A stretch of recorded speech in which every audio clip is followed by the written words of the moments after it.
Welcome to Crypto Cap Travels. Cap is my name and travel is my game. Please like and subscribe if you enjoy. Peace and muchas gracias.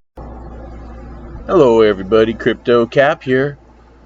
Let's take a little travel to Chan Chan Archaeological Site in northern Peru, South America.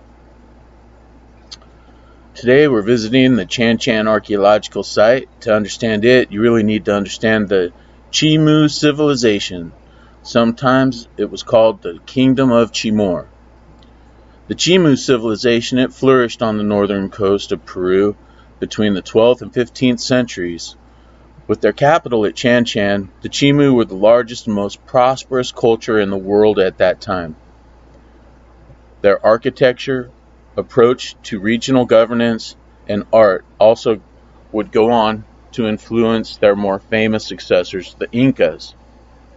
The traditional founding ruler of the Chimu was Trijullo, who was considered to have been born from a golden egg and arrived by sea. The initial prosperity of the Chimu was largely due to their agricultural skills, as they built an extensive irrigation system using canals.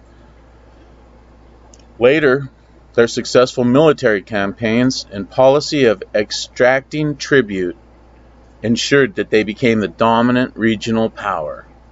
This domination came to an end with the rise of the Incas, who, led by Tupac Yapanaki, captured the 11th known Chimu ruler, Michinacaman, around 1470. Thereafter, the Chimu became a vassal state in the Inca Empire, and their king was kept permanent prisoner at Cusco to ensure compliance with the new order. The Incas kept records of the Chimu culture, and this is where we get the information of their gods today. The capital city of the Chimu was Chan Chan, which was built at the mouth of the Rio Moche. It covered approximately 20 square kilometers and had a population up to 60,000. The city became the hub of a vast trade and tribute network, and no fewer than 30,000 craftsmen and women resided there, often forcibly removed from conquered cities to mass produce high-quality goods in a wide range of precious materials. Chimu architecture is characterized by monumental adobe brick buildings. 10 palaces or compounds were constructed over the centuries in rectangular layout, each with a 10-meter high double exterior wall, labyrinth interiors, and with only a single entrance. Of special note are the U-shaped audience rooms, which controlled access to the storerooms.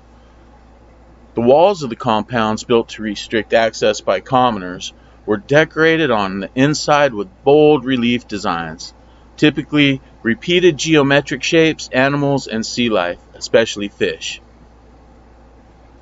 Functional structures within each compound include administrative and storage buildings, and a burial platform accessed by ramps which contained mummified leaders.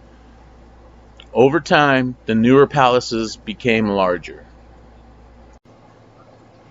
The distinctive pottery of the Chimu aids in dating Andean civilization in the late periods along the north coast of Peru. Their state apparently began to take shape in the first half of the 14th century, at a time of great increase in population. The Chimu constructed cities and developed large-scale irrigation systems. There seems to have been much social stratification from peasant to nobility, and probably all of the basic elements of the contemporary Inca civilization were present on a slightly smaller scale. The Inca absorbed much of the Chimu high culture, including their political organization, irrigation systems, and road engineering, into their own imperial organization.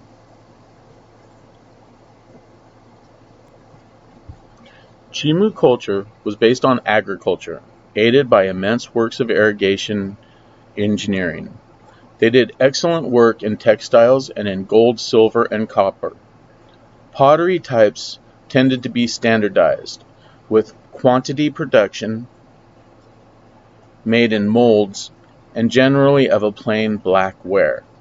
The Chimu language, also known as Inca or Mochica or Moche, now extinct, was very different and definitely distinct from that of the Inca.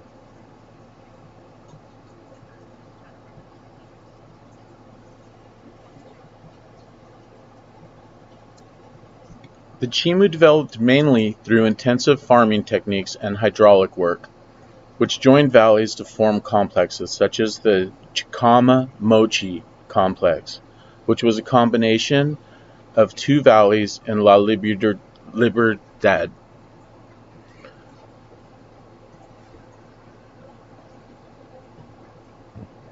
The Chimu used walk-in wells, similar to those of the Nazca, to draw water, and reservoirs to contain the water from rivers. This system increased the productivity of the land, which increased Chimu wealth and likely contributed to the formation of a bureaucratic system. The Chimu cultivated beans, sweet potato, papaya, and cotton with their reservoir and irrigation system. The focus on large-scale irrigation persisted until the late Intermediate period. At this point, there was a shift to a more specialized system that focused on importing and redistributing resources from satellite communities. There appears to have been a complex network of sites that provided goods and services for Chimu subsistence. Many of these sites produced commodities that the Chimu could not. Many sites relied on marine resources, but after the advent of agriculture, there were more sites farther inland, where marine resources were harder to attain.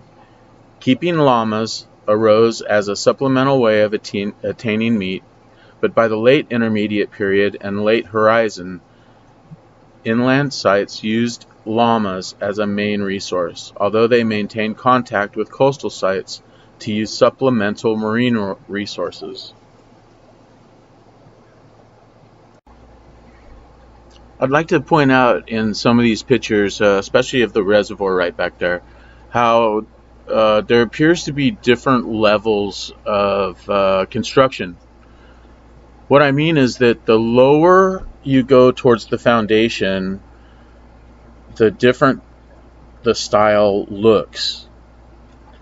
For example, this is the reservoir for the palace at Nukan, and if you look down at the bottom of the reservoir, you'll see that it's lined with rounded river stone. And there's actually two different styles of construction of this round river stone. You'll see that there's a ancient on the very bottom, then there's an intermediate layer, and then there's a top layer of adobe bricks. This just all leads me to believe that these constructions were built on the top of ancient constructions, and that while we may be able to date the top constructions of adobe to 900 to 1400, the foundations most likely go way farther back. And the irrigation system goes way farther back. This is another good picture example of these walls. These walls have a different foot than the most construction of the mass of the wall. The foundation, the foot of the wall, is almost like a river rock cement. Anyway, here's a picture of the river rock construction followed with the adobe construction on top. To me, the river rock construction seems ancient, much more ancient than the adobe construction on top.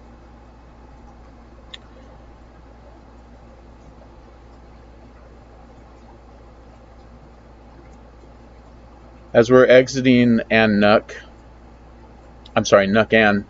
the last part of the tour we're traveling through, this is where the storage area was, and this makes me think of of imagining these areas full of grain, each storage room. How did they transport it?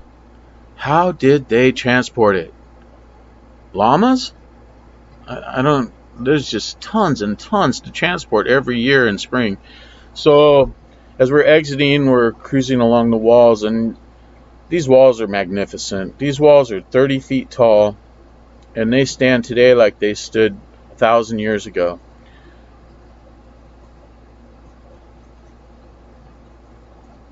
Anyway, I hope you enjoyed this tour of Chan Chan. If you ever have the chance to go, I highly recommend it, because the pictures just don't do service. Peace and love. CryptoCap out.